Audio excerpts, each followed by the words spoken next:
I just started recording. Oh, beautiful. All right, fantastic. Thanks, guys. Sure. Are we waiting for anybody else, Brian? Are we waiting for Bill or Michael? I talked to Mr. DiCaprio this morning. Oh, there he is right there. There he is. Good morning, Bill.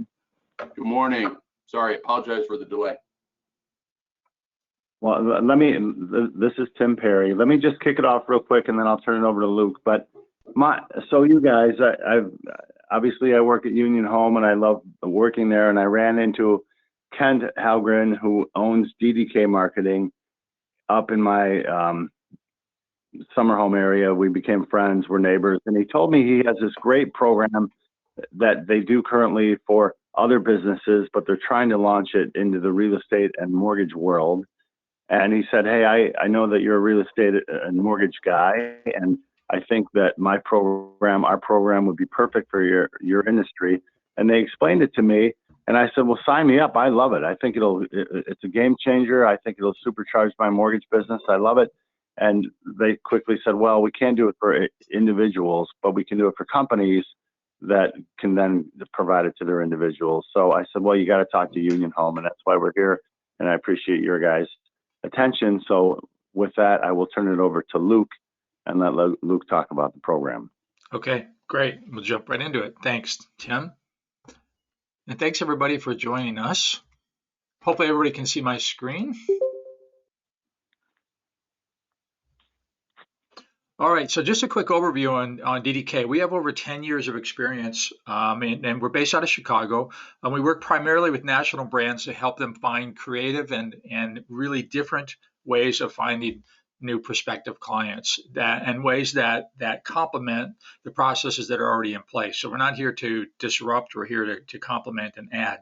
So we focus on simplifying highly sophisticated marketing technology, some of that I'm going to show you today, to the local level to make that accessible to the individual locations who are directly impacted by the success and failure of each of those campaigns. So why would you and how do you benefit from us? So there's a couple of different ways, really three. The first one is if we can't then cover new prospects for you and connect you to them, then we're not in business. That's our core mission. The second piece is control and transparency. So you can turn on and off our campaigns as you need them. There isn't any long-term commitment to any individual person, and you also have full transparency into what's happening. So there's no blind campaigns going on in terms of mass marketing to people that we hope to scatter a few of them into interest.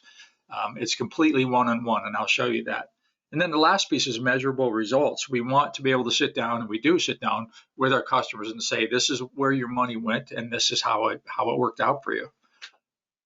So that's us in a quick overview. So really, let's get into the meat of this, because what we understand so far from your business is that the ideal time for you to find a prospective customer is before they have a lender relationship already created. And the best time for them to meet you is as early in that house hunting process as possible. So the challenge to that is both the identification of those prospects and really how to target the right ones, as well as the timing of when to reach them, getting to them first before your competition does, or that they simply make their own choice. So what if you could catch those specific people, target them while they're looking at a home for sale or researching on your website, and then automatically connect your branded message to them, both digitally and through direct mail, and not raise a finger on your part. That's really what we're here to show you, and to show you how it can be done and how it's being done already in other industries. So let's jump into it. But first, just to clarify and kind of level set, let's talk a little bit about the technology of geofencing and geoframing. I'm assuming that some of you are familiar with it, but it's helpful to get a little more detail in this, a quick overview. So I'm going to use a term called geoframe, but first it's compared to something that's more common called a geofence.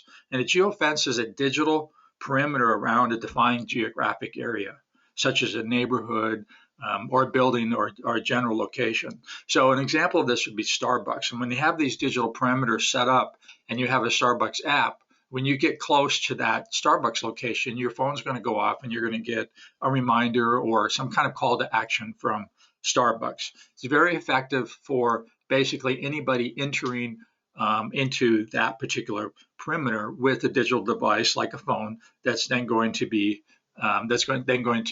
flagged. Now, there's some limitations to that. So now they've gotten a little bit better, and you can actually create polygons. So not just a radius, but a more deliberate area around a location, and exclude other areas that you may not want to. So this is still kind of geofencing as well, but it's basically any device that goes into that area, it gets notified and it gets some type of an ad to it. What we're doing is something called geoframing. So geoframing is kind of the next level to this, and there's some very specific, unique things about this that we got excited about. So geoframing is based on the GPS coordinates of your actual mobile phone, whereas geofencing is based on something called triangulation of cell towers. And all that means is geoframing is much more accurate. It's not an approximation. Accurate to the point that we can get the actual perimeter of a building framed versus a general neighborhood. So we can pinpoint an exact house. We can also overlay contact information on that. So geofencing can do kind of general demographic information around an area, but we can identify the individual person carrying that mobile device. So there are some very specific and unique things, again, that we can do with this that cannot be done with fencing. We work with a technology partner that has over 6 patents already issued on this. There are no other companies that have patents on this specific of a technology, which is why we chose them. So we had the ability to choose anybody. We partnered with this. So does that kind of help define the difference between the two before we jump into this? Yeah, that's good. Okay, good. Again, it might have been review for some of you, but it kind of helps the level set. So going back to the original stated challenges, identifying prospects that are your right people that we can target, and timing that correctly as well, and then being able to reach out to them. So let's take an example of a location visit. So in this case, a home for sale. So there are additional ways to identify and verify someone, but let's start here because this origination point, ultimately you'll see it's somewhat of a non-issue, and the workflows are identical and parallel. So this is where it comes into you having to not raise a finger to make this whole thing happen. So once this is clear, I'll kind of tell you about the others. So a potential buyer visits a home for sale in your area. We have the ability and have every MLS listed home each day geographically framed.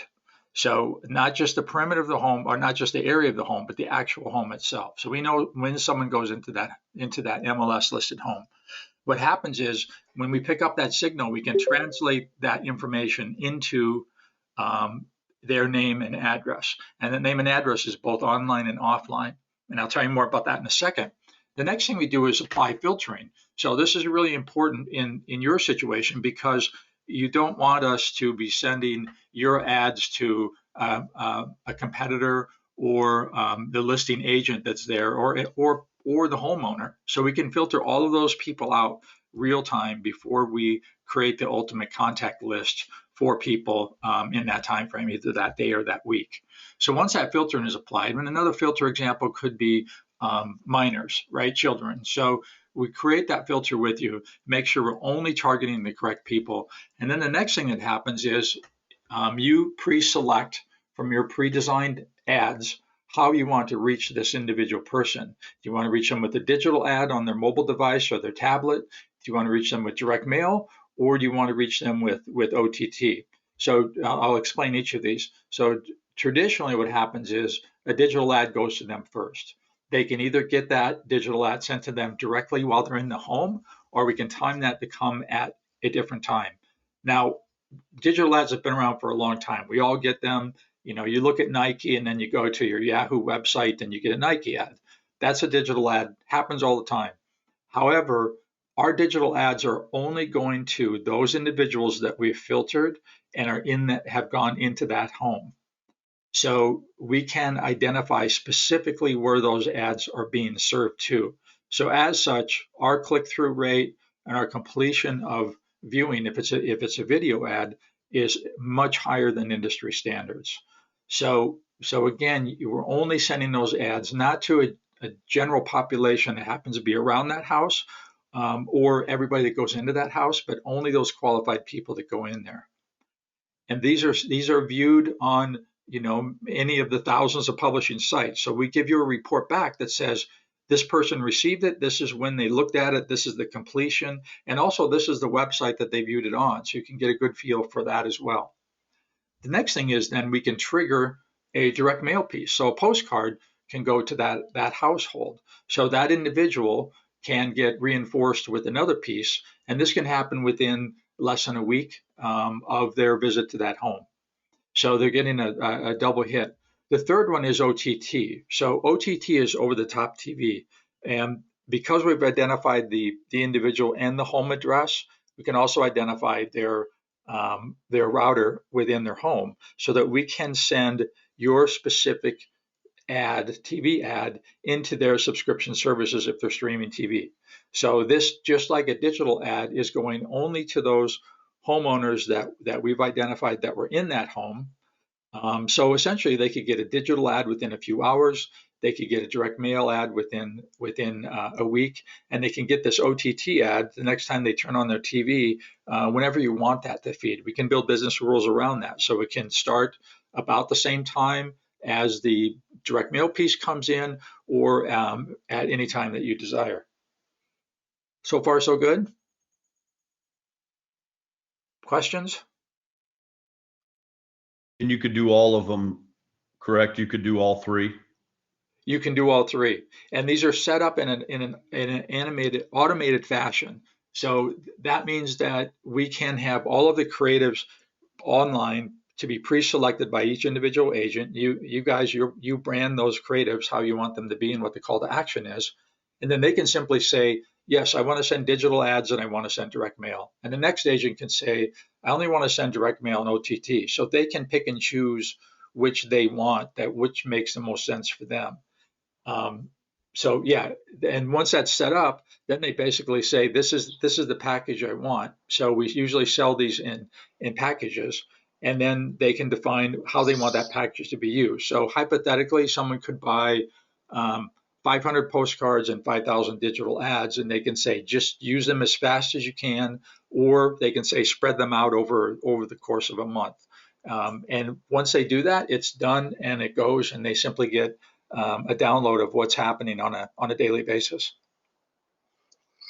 I'm wondering how many digital messages and mail messages it would take before that client actually did the call to action with with no referral, with no personal recommendation. I wonder how much of that we would have to do before they would actually respond to a survey or click on something. Mm-hmm. Well, our initial, this is Kent. Our initial, I'm sorry, I'd let Luke do most of the talking, but our suggestion is basically, our initial thought is 10 digital ads and then a postcard. So you do two a day for 5 days, and then reinforce it with a postcard or some sort of digitally, whether it's the OTT or the digital ads. Then we could take a look at that after a while and see how that's working. But those are the initial we've seen in the marketplace. After 10 digital ads are served, and then a postcard is pretty successful. Isn't that right? Is it correct, Luke? Yes. Yeah. And of course, it depends on the industry and what the call to action is. But that's the standard so far that's been proven to work is a 10-to-1 ratio, and typically one postcard, sometimes two. 10 digital ads, 2 postcards. Well, we don't get the list of the names and the customers because that's a violation of privacy. That's correct. Yes, that's a good point. So all of this, it has to be within all of the PII and the California Privacy Act. So as such, we are not able to obviously resell or repurpose any of those names, but we're also not able to provide those back to our clients except for confirmation basis. So what I mean by that is we cannot give you this in in an Excel file that you can upload into a CRM and then start prospecting these people. However, we can provide you with the information so that you can verify that yes, this person received the ad and yes, they contacted us. So you can do it for matchback, but not for ongoing communication, if that makes Got sense, it. until they reach out to you. I should say outbound communication until they reach to you. We can So- also, go ahead, I'm sorry. No, go ahead. I was just gonna say, we also can do the 10 digital ads in the postcard, and then if these people go to your website and start searching your website, we can identify those people through a pixel that we sent these things to, and if they do, then we can then reinforce it with another postcard after they go to the website if you'd like. So that's another thing we can also do. So that's a good point too. And so Kent brought up something called the conversion pixel. And what that means is that, and I'm kind of redundant to what Kent just said, but in a little more detail, what that means is if you send somebody a digital ad and they click on it, then obviously you're going to know that they responded to it. But oftentimes what happens is you send somebody a digital ad and you send them a postcard and they don't respond to either one, but they show up on your website. Well, there was no way to tie all of that together in the past. But again, we have something called the conversion pixel. So when they do show up on the website and that pixel is there, we can match them back to whatever outbound communication was sent to them and say, yep, here's another person. They didn't do your CTA, but they did go to your site ultimately. Because a lot of people do that. They leave your postcard on the counter and then, at some other time down the road, then they go to Union Home Mortgage on their own. So we have a way to identify those as well, and that's really been proven successful and helpful in figuring out, are we really going to need to communicate to these people again, or are they in fact responding just through a different channel? So, guys, all makes sense, and I know we kind of took a look at this a couple times. Can we dive into some numbers of what the costs are for the digital ads and for the postcards? Well, Kent, do you want to jump on that?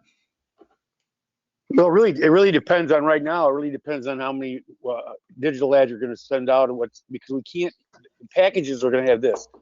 We can't identify because we want to be as accurate as we can. So if we can send out, let's say 100 digital ads, right? We know those per people.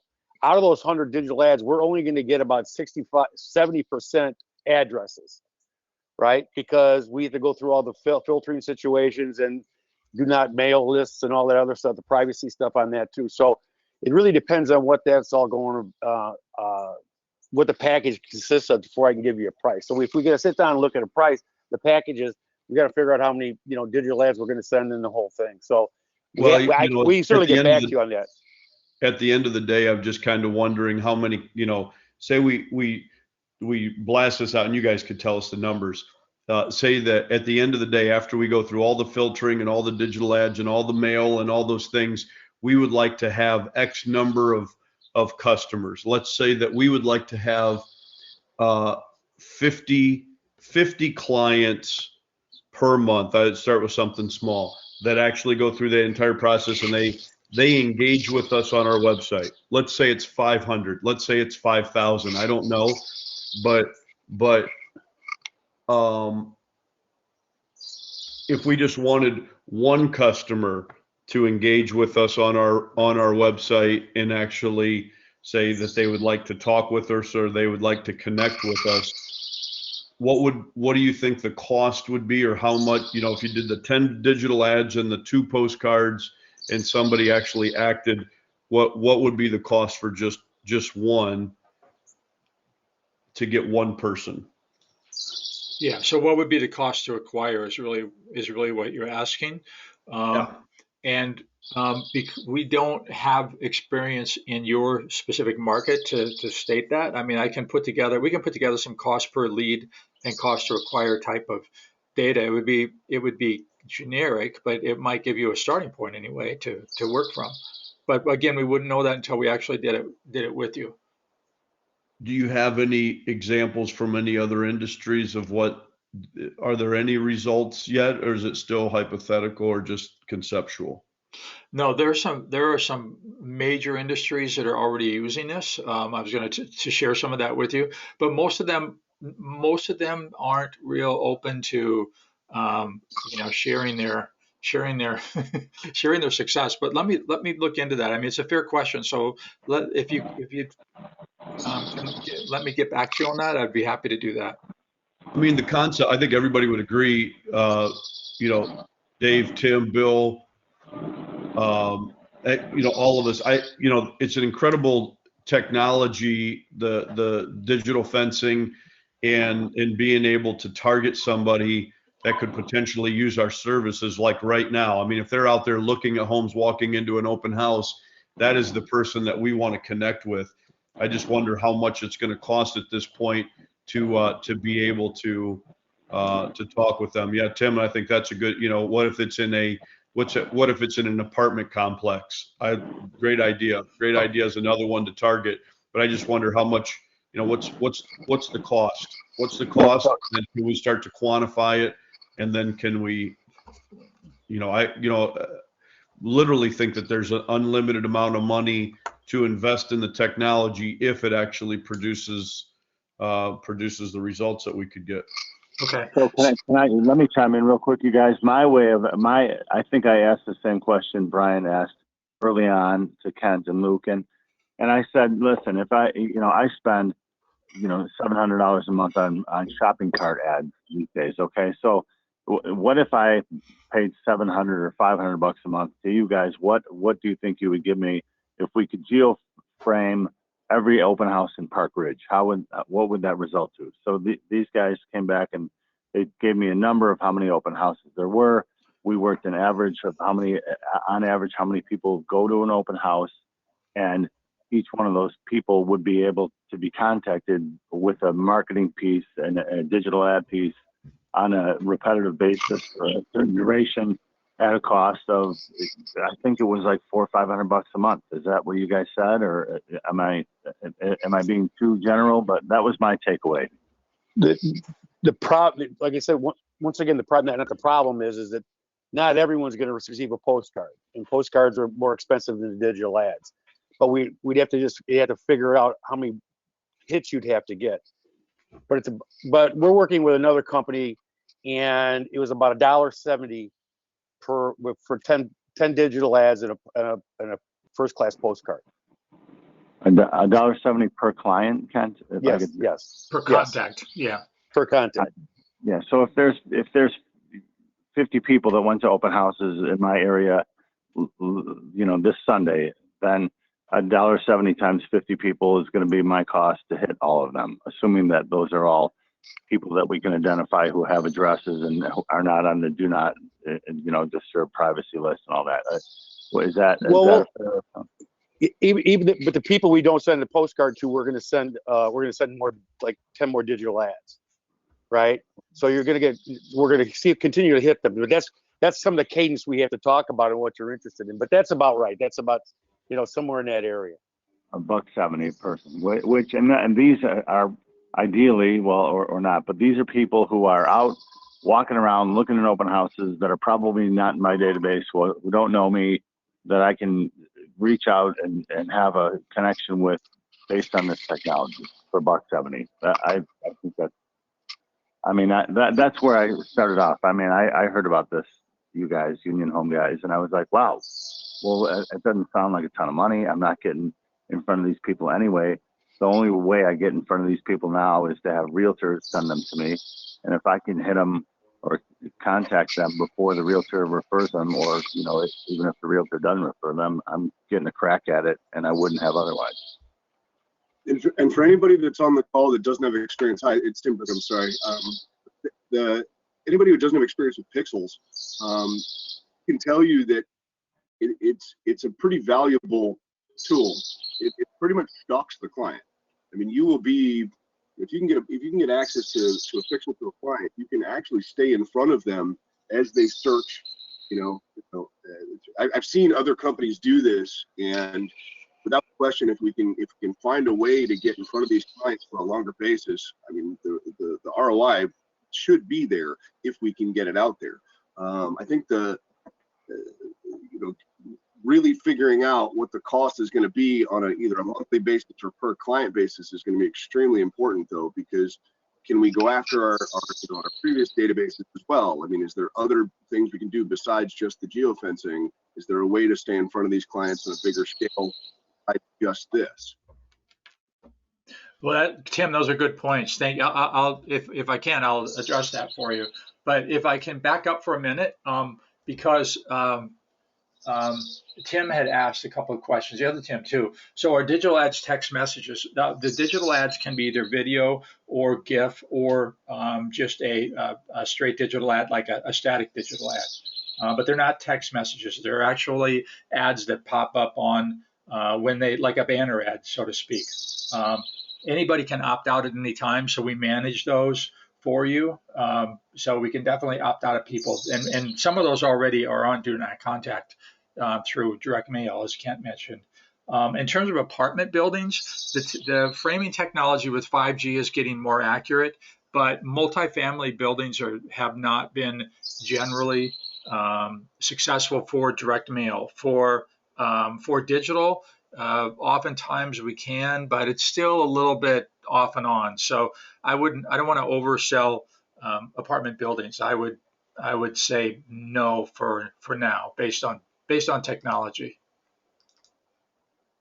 The digital ads, are they like they're going to be in Facebook, Instagram, wherever the consumer is? If they're on Google, where do they actually show up? Good question. Anywhere but Facebook and Google, because they own the world, right? They own their own little world. So where we see most of them show up are Yahoo, Weather, CNN, most of ESPN, a lot of times local sports sites. So it's any of the, any of many published sites except Facebook, excuse me.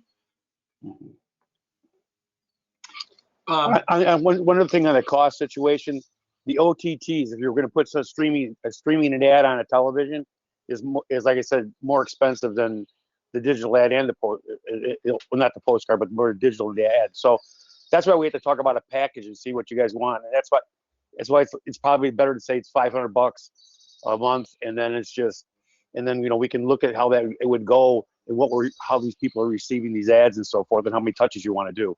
So I'm not trying to evade the question, but it really kind of depends on what the menu is.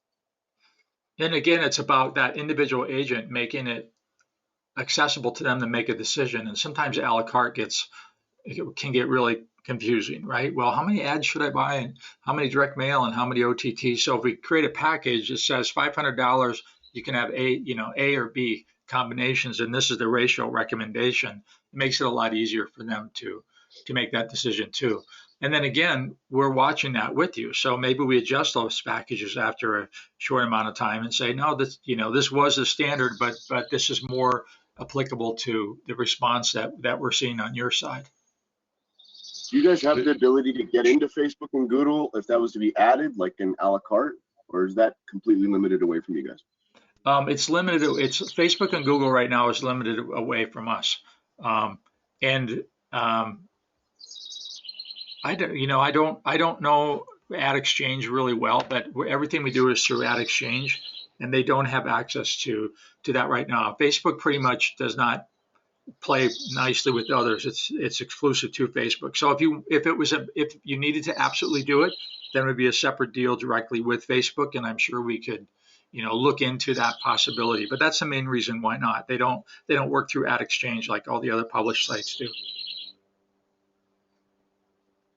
to my knowledge. Does that make sense? Thank you. Yeah.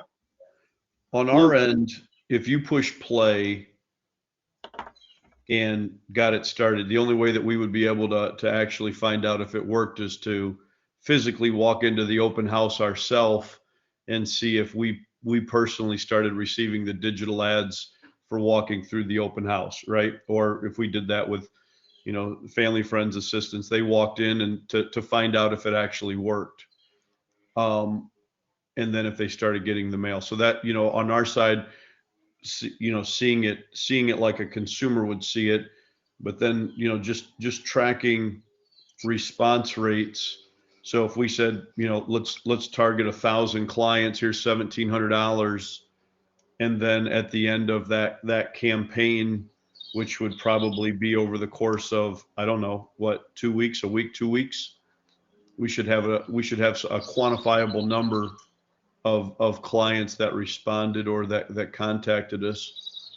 I just wonder what that ratio is. Is it 1 to 50, 1 to 100, 1 to 500, 1 to 1,000?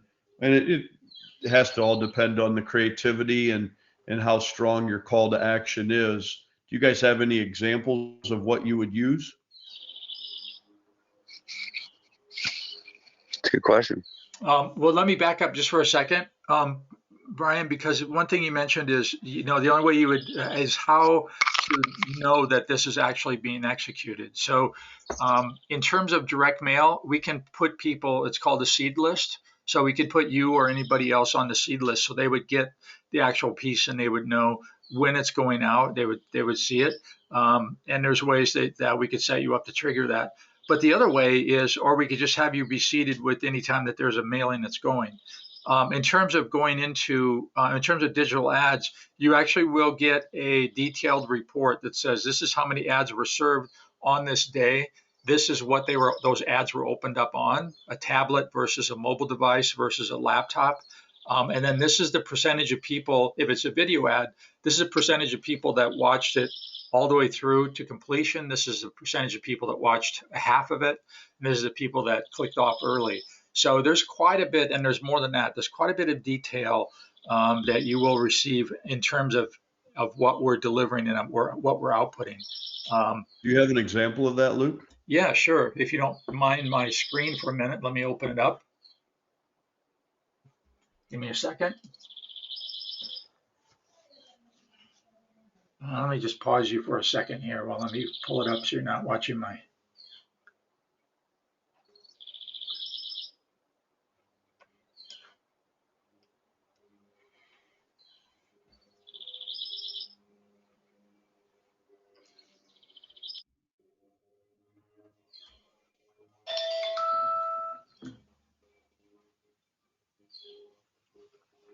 So Luke, if you were sending out mail pieces to these clients, obviously you have names and addresses. Is it that you're not allowed to sell or share that list with us? There's some kind of it's obviously going to have our name on it. It's going to them. Yeah. So what was your question, Brian, about that? Well, if you have their name and address from your filtering, you obviously have the list. You're just not allowed to share it with us? Correct. That's correct. We can share it with you if you provide us, and this is a California, this is a National Privacy Act. It's called the CCPA, and the Okay. Personal Information Act. According to them, if you provide us with a letter on your letterhead that says we only want these names for purposes of matchback verification and not for continued marketing, then we can provide that with you or to you. But what they're trying to do is get around the whole third party. If you heard about cookies going away and third party data going away, that's essentially what happens. Somebody goes to a Nike website that they go to Amazon and the pixel gets placed on their server and they start to get followed around wherever they are on the website, and then that information gets sold back to Nike. That's what the Privacy Act is really eliminating, and that is why we have to be strictly following those guidelines. Because when cookies go away, when third-party data gets even more restricted, and there was just a new Apple update that came out regarding privacy, that now you have to opt into being tracked versus opting out. that does not affect us at all. So as long as we stay within those boundaries, we're, so far we're legal and completely in compliance. Okay. So this is an example of a report of, these are video ads, and I won't make you read all of this, but hopefully you can see my screen. So over here, this is telling us, this is for Boback sausage, so I can share this with you. They 30,000 digital ads were sent out for this particular campaign. The click-through rate was 0.5%. And then below here is showing, of those 30,000 digital ads that were sent out, 13,564 were actually viewed all the way through to completion. This information over here is showing you 3 different types of ads that were sent, so they could see which ones were responding compared to the others, and also the completion rate for each of those. It also gives us an impression. This is just basically showing when the ads went out and when they were watched. And then also somebody asked about domain. So this is a domain distribution. So this tells you which sites they're being viewed on. So MSN, this was in the Chicago area, Chicago Tribune, Weather, The Guardian, Forbes, etc. And then there's a device distribution. So this tells us, even though these are sent into homes after they visited the store, the majority of these were watched on mobile phones, some on laptops, and a few on tablets. And then again, the creative, which of these creatives were working the best? So does that answer your question, Brian? It does. So the actual click percentage is 1/2 of 1% of the 30,000? For a click-through, yes, and the completion is 13,000. So that's a pretty high click-through rate if anybody's on the phone that's familiar with digital ads.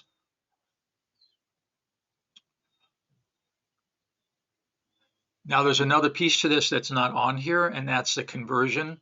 I was hoping someone was going to chime in on click-through ads. Click-through ads is usually less than half of that, because again, you're sending them out to everybody versus sending them specifically targeted to an individual. So this is a high click-through rate. The completion rate is extremely high. When we first showed them this, they didn't believe it.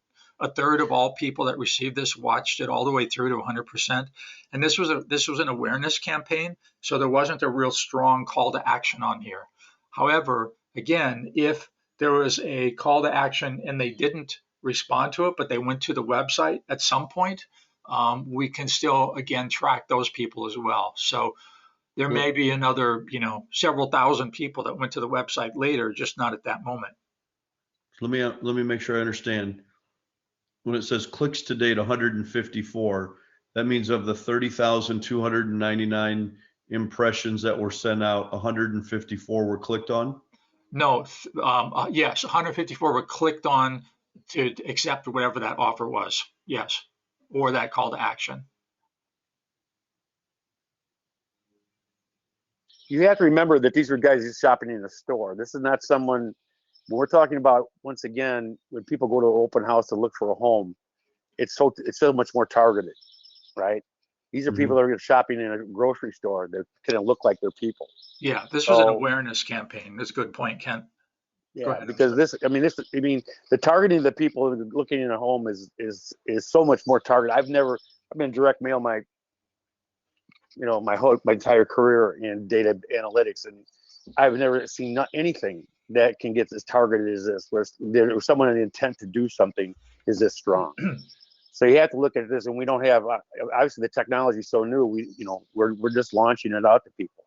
So, and one thing about direct mail and this targeting ad, with the information we get back, it's always a learning process to tweak it, right?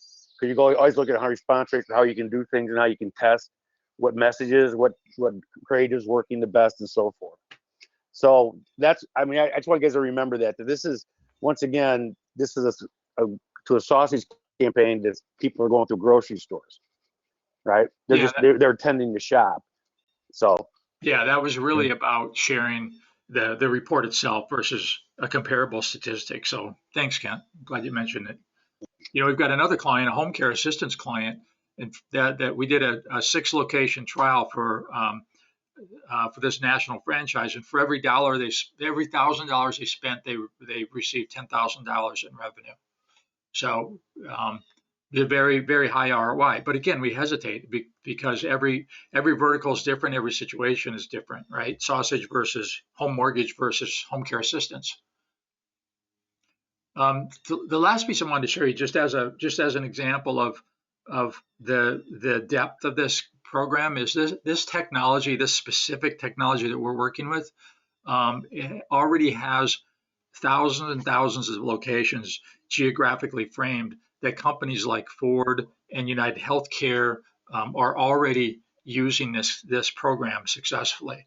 So basically, and I was trying to think of some for you. So in the situation of banks, every bank listed on here, every location in the country is geographically framed.